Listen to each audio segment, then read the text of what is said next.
Ils vivent depuis 10 ans à la frontière entre le Mali et la Mauritanie dans le camp de réfugiés de Mbera.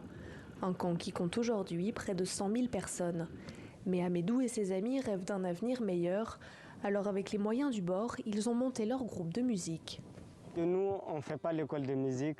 On se réveille un jour seulement par amour. On dit que ça, on va faire et on se débrouille de le faire. Il y a d'autres qui ont commencé avec des bidons. Ils prennent les câbles d'embrayage des motos. Ils jouent avec ça, ils se débrouillent en attendant qu'ils trouvent une guitare. Les jeunes musiciens se lancent à la guitare grâce à une application sur leur téléphone. Leurs prestations sont partagées sur TikTok et deviennent vite virales à l'intérieur du camp.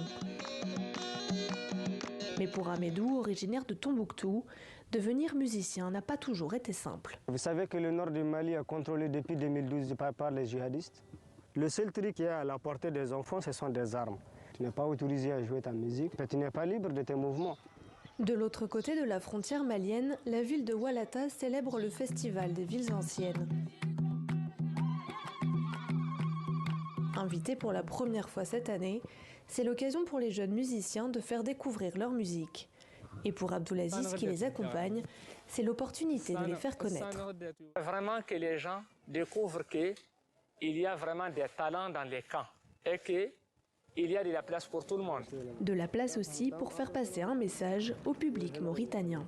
Dans la vie, il faut être optimiste. Vous avez choisi la musique, donc vous êtes nos ambassadeurs culturels. Vous êtes la voix de tous les réfugiés.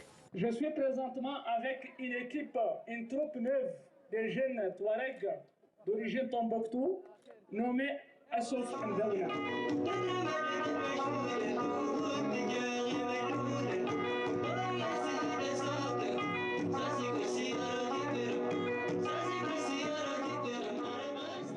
Un homme ne doit pas être réfugié.